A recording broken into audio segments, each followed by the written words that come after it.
नमस्कार, super prime time में आपका स्वागत है। आपके साथ मैं हूं Sumera Khan. Super prime time में हम आपको दिखाएंगे देश दुनिया की हर बड़ी और अहम खबर, वर्ल्ड एक्सक्लूसिव और explosive news stories, world breaking news और वॉर ब्रेकिंग न्यूज जो सीधे युद्ध के मैदान से हमें मिल रही है। तो इस वक्त की शुरुआत एक बड़ी वॉर ब्रेकिंग न्यूज के साथ, और ये वॉर ब्रेकिंग न्यूज आ रही है खार्किव के मोर्चे से। खार्किव मोर्चे पर रूस यूक्रेन की बड़ी जंग हो रही है। रूस ने अभी बरसाए हैं फैब 500 बॉम्ब। यूक्रेन के 40 सैनिक मारे जाने की रिपोर्ट सामने आ रही है। खार्किव से बेलगोरोद पर हमले कर रहा है यूक्रेन। रूस ने यूक्रेन पर अब तक के सबसे बड़े बम हमले किए हैं। उत्तर पूर्वी यूक्रेन 3-3 टन के बम धमाकों की शॉक वेव से दहल उठा है। एक ही बम धमाके से पुतिन ने यूक्रेन के 1700 सैनिकों का संहार किया है। खार्किव पर न्यूक्लियर बॉम्बर से रूस ने जबरदस्त हमले किए हैं। खार्किव को 2 मोर्चों से घेरा जा रहा है और 40 किलोमीटर के इलाके को रूस ने शमशान बना दिया है। युद्ध में पहली बार इतनी विनाशक तीव्रता वाले बॉम्ब का इस्तेमाल किया गया है। रूस ने यह कदम जेलेंस्की की एक रणनीति के विरुद्ध उठाया है। क्या है जेलेंस्की की रणनीति और कैसे रूस उसे नाकाम कर रहा है, इस रिपोर्ट में देखिए।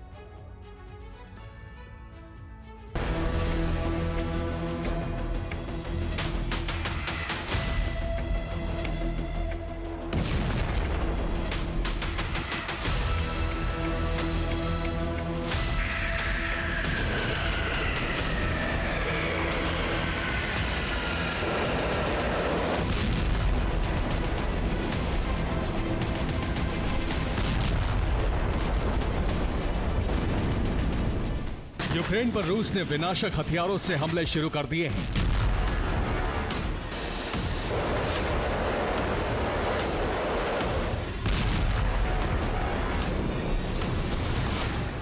उत्तर पूर्वी यूक्रेन में रूस ने अब तक के सबसे विध्वंसक हमले किए हैं।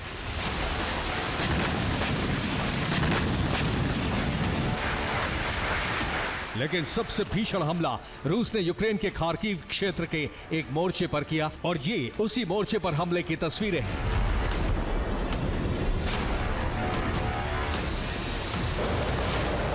काउंटडाउन पूरा होते ही एक जोरदार धमाका होता है। इस धमाके की तीव्रता को समझने के लिए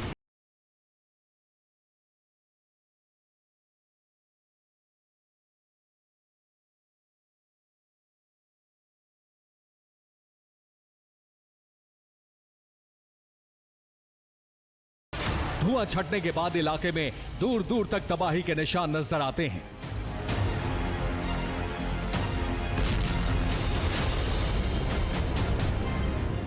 एक 5 मंजिला इमारत का आधा हिस्सा पूरी तरह नष्ट हो जाता है।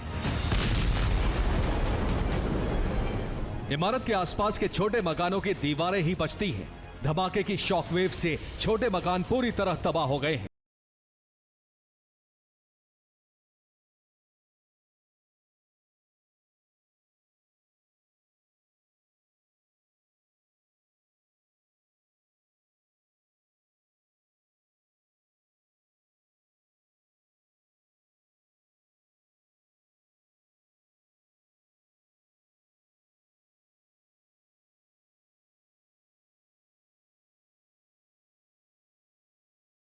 ने यह धमाका किया।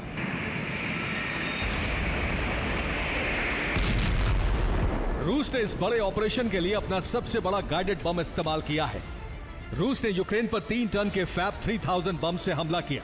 युद्ध में पहली बार इतना शक्तिशाली बम इस्तेमाल किया गया है। रूस ने अब से पहले इतने बड़े बम का इस्तेमाल नहीं किया था, और रूस का यह हमला ग्लोबल हेडलाइन है।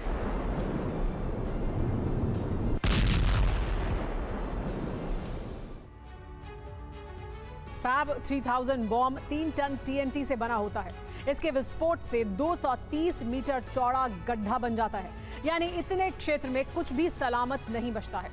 इसके स्प्लिंटर्स यानी छर्रों से 1230 मीटर इलाके में विनाश बरसने लगता है। इसके विस्फोट से 1 किलोमीटर के दायरे में इमारतें क्षतिग्रस्त हो जाती हैं। फैब 3000 एक प्रिसिशन स्ट्राइक गाइडेड बॉम्ब है, यानी टारगेट पर सटीक हमला करता है। रूस ने बड़े पैमाने पर इसका प्रोडक्शन फरवरी 2024 में शुरू किया था। इस बॉम्ब को Tu-22 M3 बॉम्बर से लॉन्च किया जाता है। Tu-22 M3 रूस का स्ट्रेटेजिक न्यूक्लियर बॉम्बर है।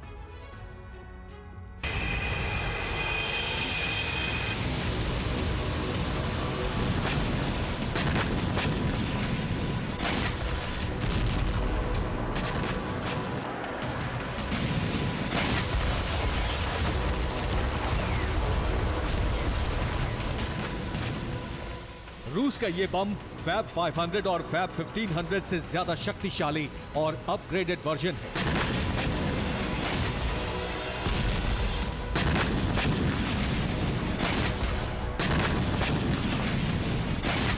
लेकिन सवाल यह है कि रूस को इतना बड़ा बम हमला क्यों करना पड़ा।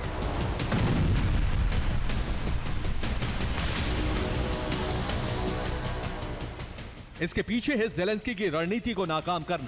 दरअसल जून के महीने में यूक्रेन ने जेलों से सेना में भर्ती की है। 50,000 से ज्यादा सजा याफ्ता लोगों को सेना में भर्ती किया गया है। इनमें 10,000 से ज्यादा कैदी खार्किव की जंग में उतारे गए हैं। रूस ने खार्किव में यूक्रेन का बड़ा मोर्चा नष्ट करने के लिए फैब 3000 बम से हमला किया है। खार्किव में रूस ने फैब 500 और फैब 1500 बम से भी हमले किए हैं और ये उसी हमले की तस्वीरें हैं। देखिए किस तरह धमाके के बाद एक बड़ी शॉकवेव निकल रही है। ये इतनी ताकतवर है कि 1 फुट मोटी दीवार को भी गिरा सकती है।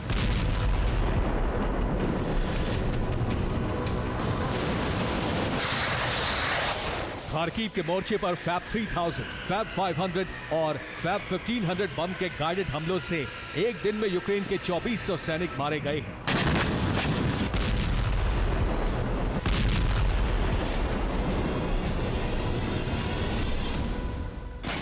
रूस खार्किव के मोर्चे पर बहुत तेजी से आगे बढ़ रहा है क्योंकि जून के अंत तक खार्किव और बेलगोरोद के बीच बफर जोन बनाने का लक्ष्य है।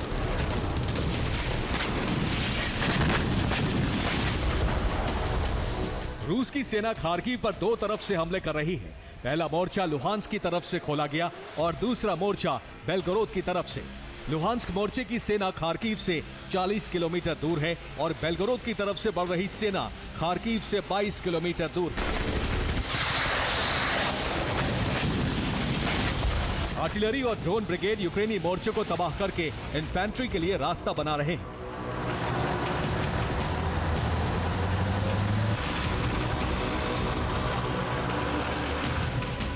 रूस की ड्रोन ब्रिगेड ने खार्किव के मोर्चे पर तैनात यूक्रेन का एक हाइमार्स MLR सिस्टम तबाह कर दिया।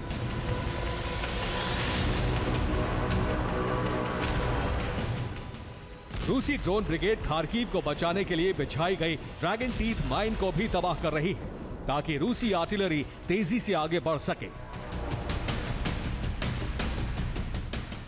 So there's exactly one line of Russian infantry between this 82mm mortar, well, and Ukrainian troops. So whenever that first line needs some more powerful support, this crew comes to aid first.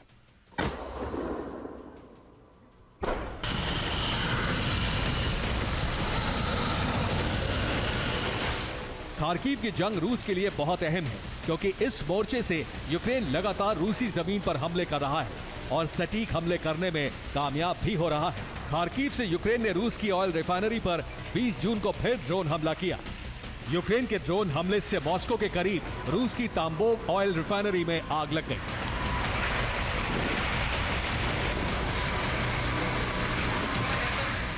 इक्कीस जून को दोपहर बाद तक रूसी oil refinery की आग नहीं बुझाई जा सकी।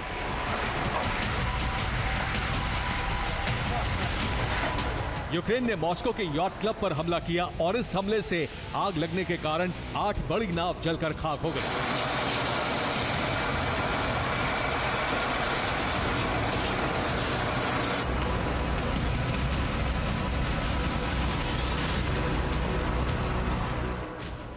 अजोव में एक ऑयल डिपो पर यूक्रेन ने जबरदस्त हमला किया जिससे ऑयल डिपो के टैंकर में आग लग गई।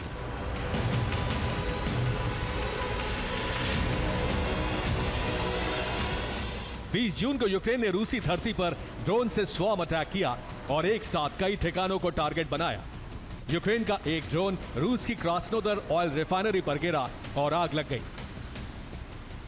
यूक्रेन ने बेलगोरोद और कुबान पर भी ड्रोन हमले किए हैं।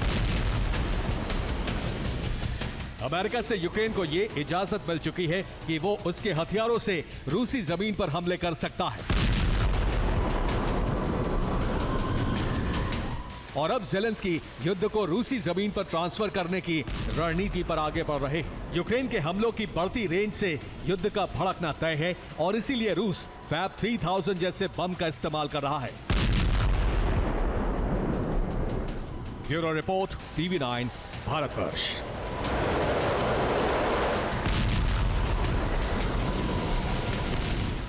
कल यूक्रेन में तबाही की रात थी, बारूदी विनाश की रात थी। जानते हैं क्यों?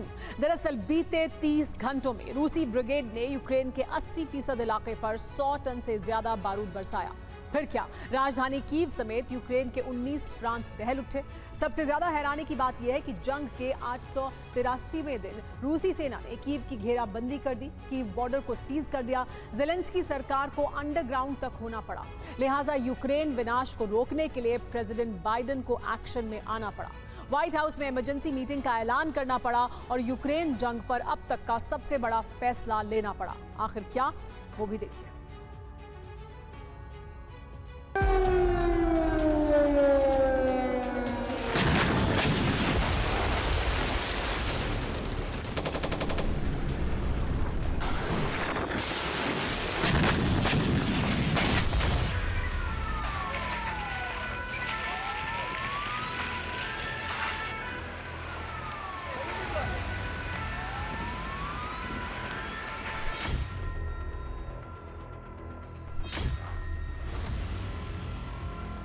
बीती रात व्हाइट हाउस में हाई लेवल मीटिंग की गई, जिसकी अगुवाई खुद प्रेसिडेंट बाइडेन ने की। इस मीटिंग में कीव से यूक्रेनी प्रेसिडेंट ज़ेलेंस्की, ब्राजील से नेटो के चीफ और पेंटागन के प्रमुख लॉयड जे ऑस्टिन शामिल हुए, वो भी वीडियो कॉन्फ्रेंसिंग के जरिए। इस हाई लेवल मीटिंग में जंग से जुड़ी तमाम ब्रीफिंग के बाद प्रेसिडेंट बाइडेन ने बड़ा ऐलान किया। यूक्रेन की सुरक्षा से जुड़े 2 सॉलिड प्लान तैयार किए।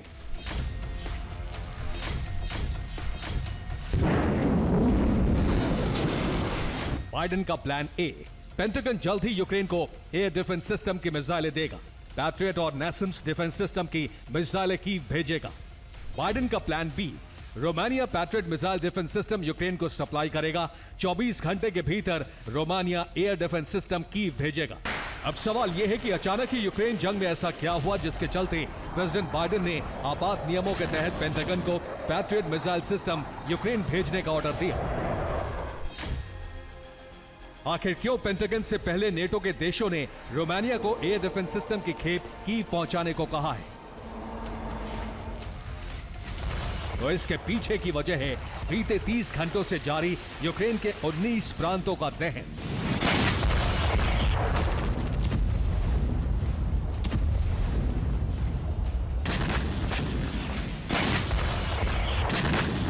वॉर एक्सपर्ट्स का दावा है कि रूसी डिफेंस ने यूक्रेनी सरजमी को दहलाने के लिए, बारूद से पाटने के लिए बीते 30 घंटों में 100 टन यानी 1 लाख किलो बारूद बरसाया, वो भी बेहद विध्वंसक और विनाशक अंदाज में।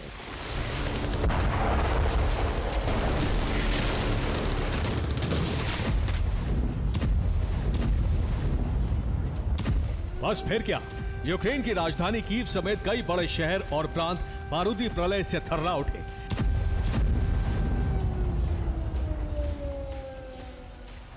क्योंकि पुतिन ब्रिगेड ने कहीं आसमान से ताबड़तोड़ स्ट्राइक की तो कहीं आत्मघाती ड्रोन से तबाही मचाई, कहीं आर्टिलरी शेल से सीरियल अटैक किया तो कहीं MLRS और KH सीरीज की मिसाइलों से कोहराम मचाया।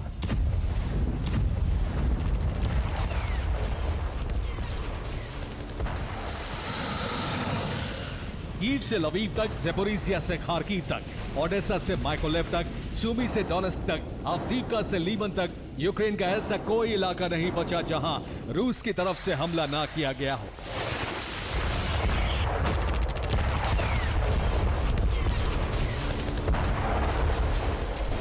आपको बता दें कि रूसी डिफेंस ने भी अपने विध्वंसक हथियारों से यूक्रेन पर धावा बोला।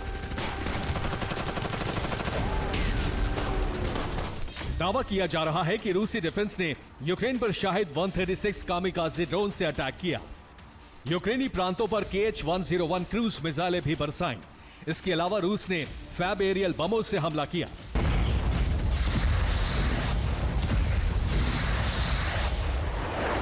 यही वो विनाशक हथियार हैं जिनके इस्तेमाल से रूस ने सिर्फ 30 घंटों के भीतर 1 लाख किलो बारूद यूक्रेन में झोंक दिया।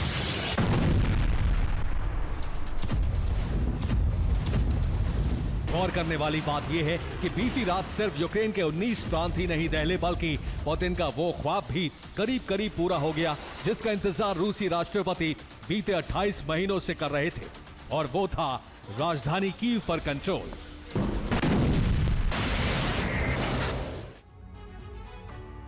करीब 28 महीने पहले पुतिन ने कीव पर कब्जे के लिए जंग का आगाज किया। हालांकि इस दौरान रूसी सेना ने कई दफा कीव पर हमले भी किए, मगर जंग के 843वें दिन पहली बार रूस को बड़ी कामयाबी मिली, और वो है रूसी ब्रिगेड का कीव के दरवाजे तक पहुंचना। दावा किया जा रहा है कि पुतिन ब्रिगेड ने ईस्टर्न फ्रंट से यूक्रेन की राजधानी कीव को घेर लिया है। उत्तरी कीव से दक्षिणी कीव तक के इलाकों की सरहद पर टैंक, तोप, आर्टिलरी समेत हजारों जवान तैनात कर दिए गए हैं। इसके अलावा राजधानी कीव से ईस्टर्न फ्रंट की तरफ जाने वाली सभी सड़कों को रूसी सेना ने फेंसिंग और बैरिकेड के जरिए ब्लॉक भी कर दिया है।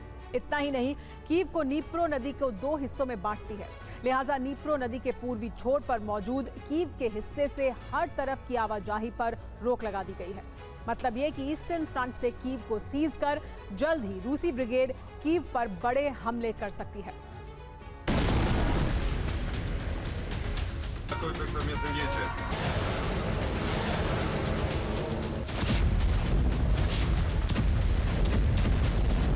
रूस ने पहले डोनेट्स्क लुहांस्क को जीता, फिर अवनीव का मारियोपोल में रूसी झंडा फहराया, और हाल ही में खार्किव फतेह के साथ ही पुतिन ब्रिगेड ने अपने अगले टारगेट यानी यूक्रेन की राजधानी कीव को सीज कर दिया, ताकि ईस्टर्न फ्रंट से पूर्वी कीव के कोने कोने को तबाह किया जा सके, और फिर नीप्रो नदी को पार कर पश्चिमी कीव पर चढ़ाई की जा सके। कीव विजय के प्रण को लेकर ही पुतिन ने यूक्रेन से जंग का आगाज किया था, और इसी प्लान के तहत रूसी ब्रिगेड ने कीव की घेराबंदी की। हैरान करने वाली बात यह है कि जैसे ही ईस्टर्न फ्रंट से रूस ने कीव को घेरा, ज़ेलेंस्की सरकार में खलबली मच गई। मीडिया रिपोर्ट्स में दावा किया जा रहा है कि यूक्रेनी प्रेसिडेंट ज़ेलेंस्की ने कीव में मौजूद खुफिया ठिकानों में पनाह ली। ज़ेलेंस्की सरकार के तमाम मंत्री और बड़े अधिकारी अंडरग्राउंड हो गए। दावा है कि ज़ेलेंस्की सरकार के मंत्रियों ने सीक्रेट बंकर में शरण ली है। वहीं ज़ेलेंस्की के करीबियों ने अंडरग्राउंड मेट्रो स्टेशन को ठिकाना बनाया है। मतलब ये कि हमले के डर से अपनी जान बचाने के लिए ज़ेलेंस्की समेत तमाम सरकार के मंत्री और अधिकारी खुफिया अड्डों में दुबक गए, और इसकी वजह थी कीव के दरवाजे पर रूसी सेना की दस्तक।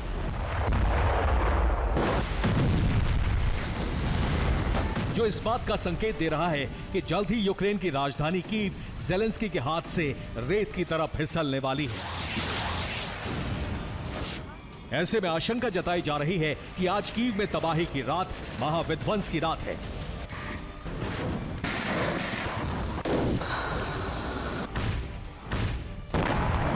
लिहाजा कीव को बचाने के लिए बाइडेन ने बीती रात हाई लेवल मीटिंग की और जल्द से जल्द यूक्रेन को नैसम्स और पैट्रियट जैसे मिसाइल डिफेंस सिस्टम मुहैया कराने का प्लान बनाया, ताकि पुतिन के प्रकोप से कीव को बचाया जा सके, कीव का रक्षा कवच मजबूत किया जा सके। Bureau report, TV9 Bharatvarsh. इस वक्त की बड़ी खबर सेंट्रल गाजा से। सेंट्रल गाजा के अल जलाला में आईडीएफ ने बमबारी की है। अल जलाला के रिहायशी इलाकों में आईडीएफ ने अटैक किया है। इजरायली हमले में दर्जनों इमारतें जमींदोज हो गई हैं। आईडीएफ के हमले में कई लोगों के मारे जाने की आशंका जाहिर की जा रही है। काला सागर में अब युद्ध के एक नए दौर की शुरुआत हुई है। ये जंग अब नेवल ड्रोन पर केंद्रित होने जा रही है।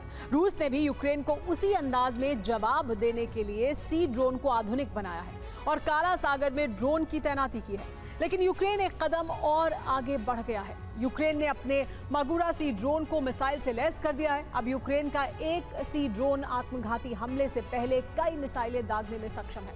यूक्रेन की खुफिया एजेंसी के ऑफिसर ने यह जानकारी दी है कि मागुरा को मिसाइल से लैस करने के बाद एक सीक्रेट ऑपरेशन कामयाब रहा है।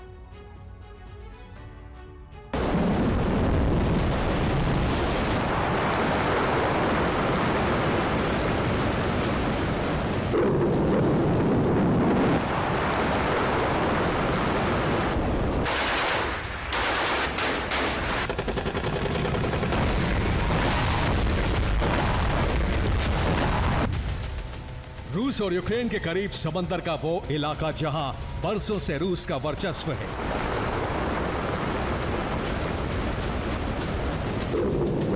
एक ऐसा विशाल सागर जो यूक्रेन की अर्थव्यवस्था को चलाता है और रूस की शान बढ़ाता है।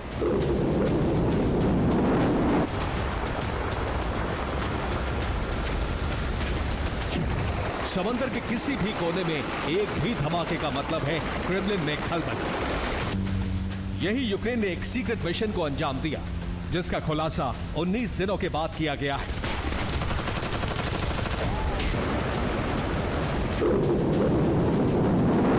इस सीक्रेट मिशन को अंजाम तक पहुंचाया है यूक्रेनी इंटेलिजेंस HUR ने। यूक्रेन की यह खुफिया एजेंसी बेहद शातिर है।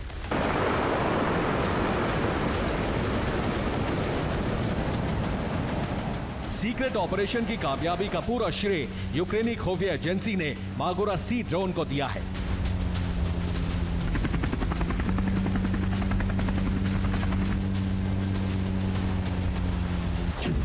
यूक्रेन में मागोरा ड्रोन के लिए फंड जुटाया गया है। HUR को ड्रोन के लिए यूक्रेनी लोगों ने बड़ी रकम दी है। फंड देने के लिए एक समारोह का आयोजन हुआ था। इसी समारोह में HUR के अफसर ने मिशन के बारे में खुलासा किया।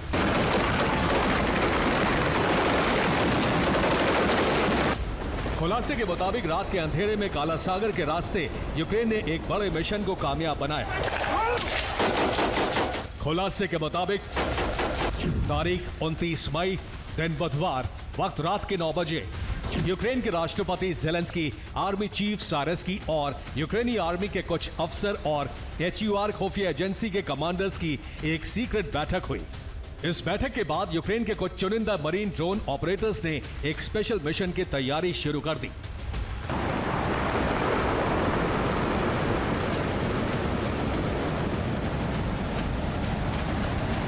तारीख 30 मई दिन गुरुवार वक्त रात 11 बजे रात के अंधेरे में काला सागर की उफनती लहरों में एक मागुरा सी बेबी ड्रोन को रवाना किया गया। सी बेबी ड्रोन काला सागर की शांत लहरों में बेहद खामोशी से आगे बढ़ रहा था।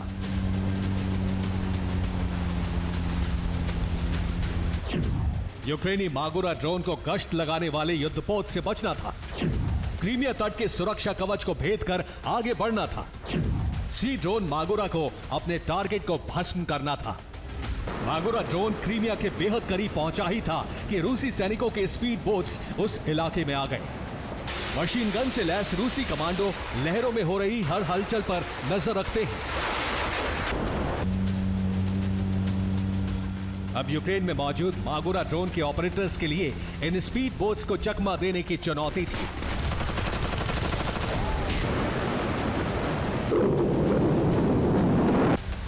मागुरा की स्पीड बेहद कम कर दी गई ताकि इंजन का शोर कम हो सके। रूसी स्पीड बोट कुछ देर गश्त लगाने के बाद दूसरी दिशा में चली गई और फिर मागुरा ड्रोन ने रफ्तार पकड़ ली।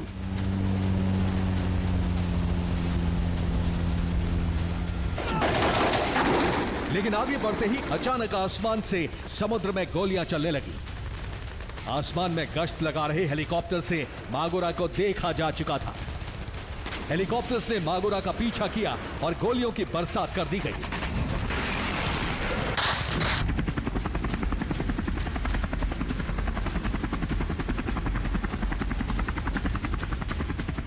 इन तस्वीरों से आप अंदाजा लगा सकते हैं कि हेलीकॉप्टर में तैनात शार्प शूटर्स को समुद्र में आगे बढ़ रहा ड्रोन कैसा दिखता है।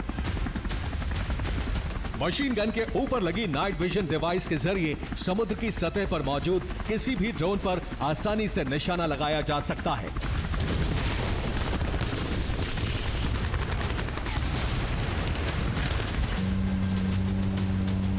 अब आपको दिखाते हैं यूक्रेन में मौजूद मागुरा ड्रोन के ऑपरेटर्स को यह हेलीकॉप्टर कैसा दिख रहा था। यह मागुरा सी ड्रोन पर लगे कैमरे की तस्वीरें हैं। हालांकि ड्रोन हेलीकॉप्टर्स की फायरिंग से बचने में कामयाब रहा। अब मिशन के आखिरी वक्त की तस्वीरें देखिए।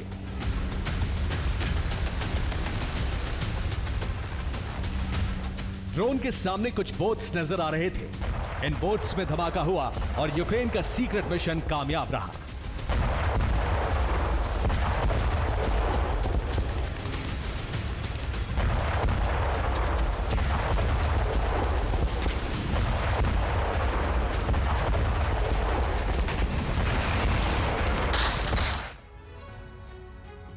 यूक्रेन के सीक्रेट ऑपरेशन में रूस के 4 सैन्य बोट भस्म हो गए। रिपोर्ट के मुताबिक मागुरा ड्रोन से मिसाइल हमले किए गए, जिसमें रूस के 2 टूना क्लास के बोट नष्ट हो गए। इसके अलावा मागुरा ने 2 और बोट को निशाना बनाया। यूक्रेन की मागुरा ड्रोन को R-73 मिसाइल से लैस किया गया है। ये एयर टू एयर मिसाइल है। इसमें थर्मल होमिंग भी है, जिसका मतलब है कि मिसाइल हीट यानी गर्म चीजों को तलाश कर उस पर हमला करती है। इसकी रेंज 30 किलोमीटर तक है। खास बात यह है कि मागुरा ड्रोन पर 32 बार हमला किया गया। रूसी हेलीकॉप्टर लगातार फायरिंग करते रहे, फिर भी ये ड्रोन अपने मिशन में कामयाब रहा।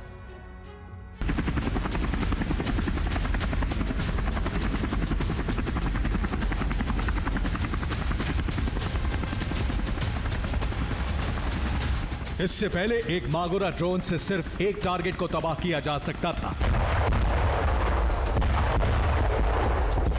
लेकिन 30 मई के मिशन में एक सी ड्रोन ने 4 टारगेट को तबाह किया।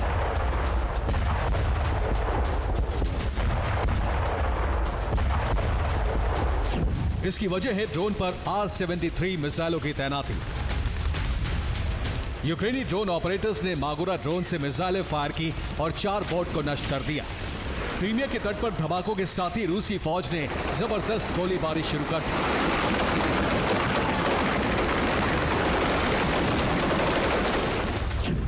रूसी सेना लगातार 4 धमाकों से कंफ्यूज हो गई। सैनिकों को लगा कि यह यूक्रेनी सेना की सर्जिकल स्ट्राइक है।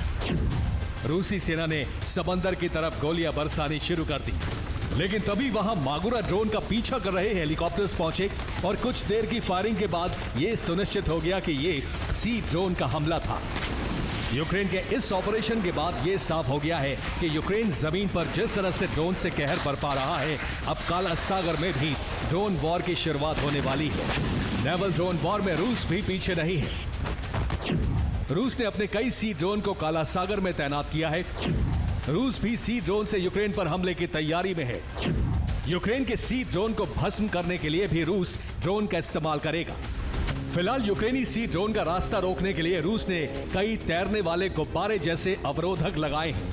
कई जगहों पर जाल लगा दिए गए हैं, लेकिन अब रूस के लिए नई चुनौती मिसाइल वाले सी ड्रोन से निपटना होगा, क्योंकि एयर टू एयर मिसाइलों से यूक्रेन रूस के हेलीकॉप्टर्स पर भी हमला कर सकता है। हीट सेंसिंग वाली मिसाइलों से हेलीकॉप्टर पर आसानी से निशाना लगाया जा सकता है।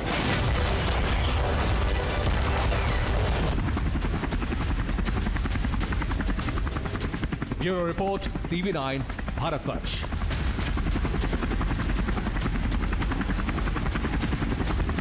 क्या सच में दुनिया के कई हिस्सों में परमाणु तबाही का खतरा मंडरा रहा है? क्या सच में दुनिया के कई मुल्कों को अपना वजूद मिटने का डर सता रहा है? आखिर ये आशंकाएं क्यों जताई जा रही है? क्यों न्यूक्लियर वॉर के आगाज की बात की जा रही है? तो इसकी वजह है प्रेसिडेंट पुतिन का एटमी ऐलान, एंटी नेटो गठबंधन से मचा कोहराम। आखिर कैसे, देखिए इस रिपोर्ट में।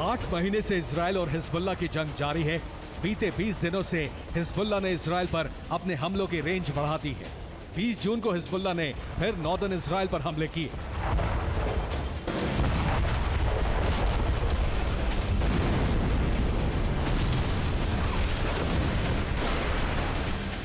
इजराइल ने भी लेबनान में हिजबुल्लाह के होमिन अल फोका ठिकाने पर पलटवार किए।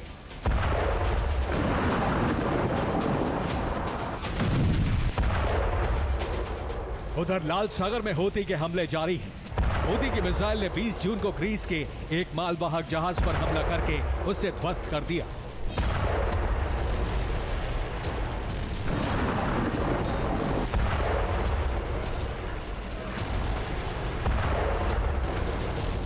लेकिन अब हिजबुल्लाह और हूती खतरा भांप चुके हैं कि इजराइल फुल स्केल वॉर शुरू कर सकता है, और इस खतरे को मिटाने के लिए हिजबुल्लाह और हूती ने मिलकर खतरे की जड़ काटने का दोहरा प्लान तैयार किया है।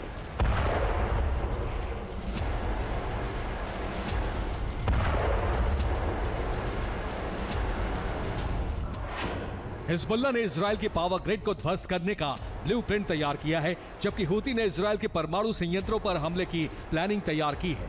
इजराइल की सरकारी बिजली कंपनी नोगा के सीईओ शाउल गोल्डस्टेन ने इसकी चेतावनी जारी कर दी है। उन्होंने एक प्रेस कॉन्फ्रेंस में कहा है कि हिजबुल्लाह इजराइल की पावर ग्रिड को तबाह करने की तैयारी में है।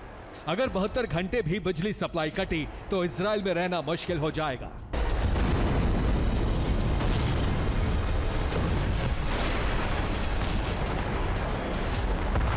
गोल्डस्टेन ने जो कहा है वो इजराइल के लिए बहुत बड़ा खतरा है। इजराइल में हादेरा, तेल अवीव, हाइफा, रामल्ला, इलियाकिम, रमत होवाव, किरियत मलाकी सबसे बड़े पावर ग्रिड हैं। इजराइल में इस वक्त कुल 16 पावर ग्रिड हैं, लेकिन अगर 7 बड़े पावर ग्रिड तबाह हुए तो 80% इजराइल की बिजली कट जाएगी। बाकी पावर ज्यादा लोड की वजह से फेल हो जाएंगे। बिजली ना होने से इजराइल के cooling system, water supply, internet service जैसी सेवाएं बंद हो जाएंगी।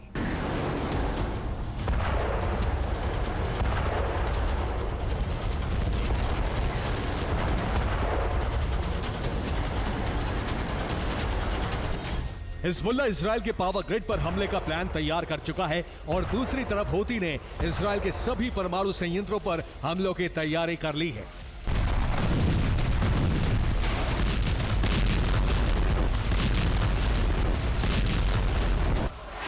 नेगेव रेगिस्तान में डिमोना नाम का एक न्यूक्लियर रिसर्च सेंटर है। यहां प्लूटोनियम का प्रोडक्शन और हथियारों से संबंधित इंफ्रास्ट्रक्चर है। इजराइल का दूसरा हथियार भंडार एलाबन में है। यहां टैक्टिकल न्यूक्लियर हथियार रखे होने की रिपोर्ट है। कफार जखारिया इजराइल का संदिग्ध न्यूक्लियर मिसाइल बेस है। नाहल सोरेक में हथियारों के डिजाइन, निर्माण और रिसर्च का काम होता है। योदेफात में इजराइल की संदिग्ध न्यूक्लियर वेपन असेंबली फैसिलिटी है। तिरोश में इजराइल का परमाणु हथियार भंडार होने की रिपोर्ट है। इन परमाणु संयंत्रों पर मिसाइल हमले करने की तैयारी में है और इसमें वो कामयाब हो सकता है, क्योंकि इजरायली डिफेंस सिस्टम 19 जून को भी हिजबुल्लाह का ड्रोन नहीं रोक पाए थे और हाइफा पोर्ट की जासूसी करने में नसरल्लाह कामयाब रहा था।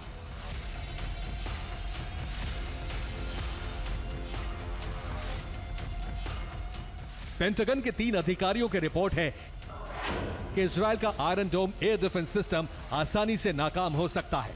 हूती हिजबुल्लाह ने लगातार मिसाइल हमले किए तो इजराइल का एयर डिफेंस सिस्टम सभी मिसाइलें नहीं रोक पाएगा। इजराइल इस खतरे को समझ चुका है और हूती हिज्ब का ऑपरेशन रोकने के लिए मोसाद हसन नसरल्लाह और अब्दुल मलिक अल हूती की हत्या करा सकता है।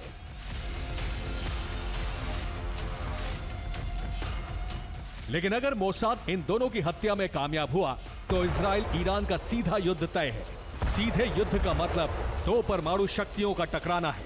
ऐसे में अगर हिज्ब हूती कामयाब हुए तब भी अरब में रेडिएशन तय है और अगर मोसाद कामयाब हुआ तो परमाणु युद्ध निश्चित है। Bureau report, TV9 Bharatvarsh.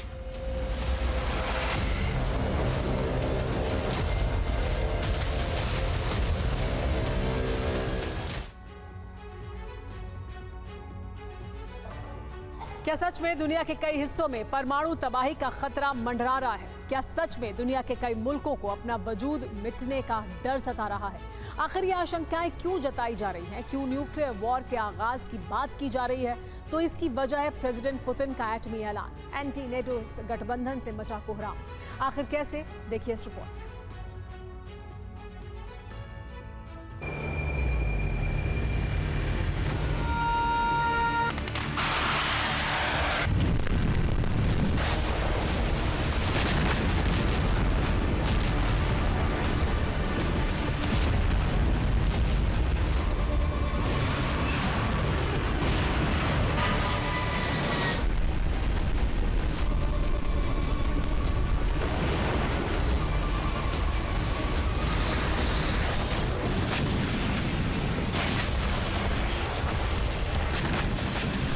क्या रूस यूक्रेन जंग में जल्द ही एटमी हथियारों का इस्तेमाल हो सकता है?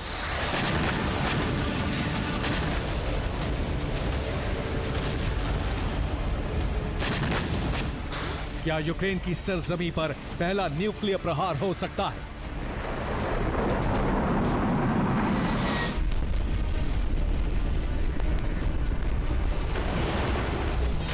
क्या साल 2024 में पहले परमाणु युद्ध का आगाज हो सकता है?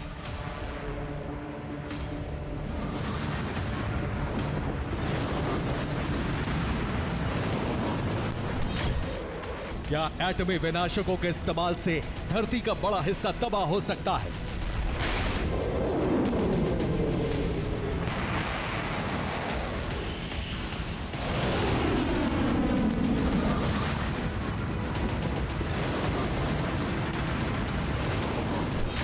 जब से रूस यूक्रेन जंग का आगाज हुआ है तब से इस तरह की तमाम आशंकाएं जताई जा रही हैं।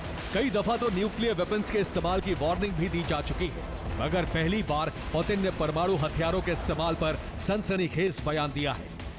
पहली बार पुतिन ने यह ऐलान किया है कि आखिर वो जंग में परमाणु बम का इस्तेमाल कब और कैसे करेंगे।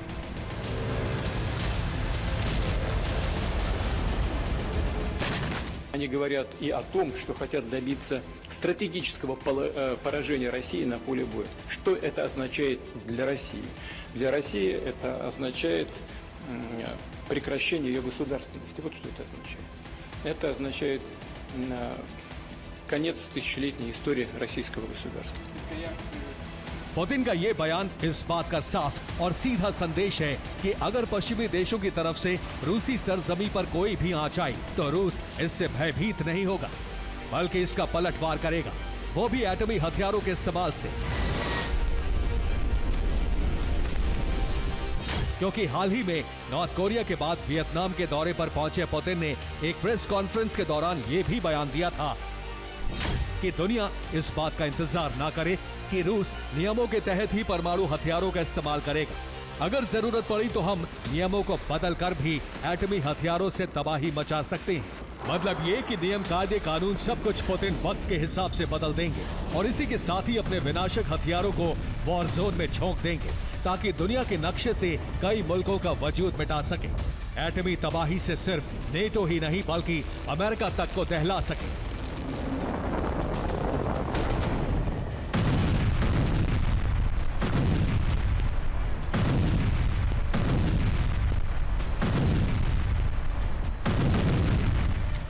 हैरान करने वाली बात यह है कि पुतिन के इस बयान के साथ ही पूरी दुनिया में खलबली मची हुई है, क्योंकि पुतिन की तरफ से एटमी हथियारों के इस्तेमाल पर दिया गया बयान और नॉर्थ कोरिया वियतनाम के दौरे के बाद से अमेरिका और उसके सहयोगी देश भड़के हुए हैं। जानते हैं क्यों? दरअसल पुतिन ने नॉर्थ कोरिया को हथियार देने का ऐलान किया है। पुतिन के इस फैसले के बाद साउथ कोरिया बौखलाया हुआ है। दक्षिण कोरिया ने रूस को हथियार न देने की वार्निंग दी है। साउथ कोरिया और अमेरिका ने युद्धाभ्यास भी शुरू कर दिया है। जैसे ही पुतिन उत्तर कोरिया और वियतनाम के दौरे को खत्म कर रूस की तरफ रवाना हुए, फौरन कोरियाई द्वीप पर दक्षिण कोरिया और अमेरिका ने संयुक्त सैन्य अभ्यास का आगाज कर दिया। इतना ही नहीं, पुतिन को अपना दम दिखाने के लिए अमेरिका ने 2 साल में पहली बार गुआम बेस पर न्यूक्लियर बम वर्षक भी तैनात किए।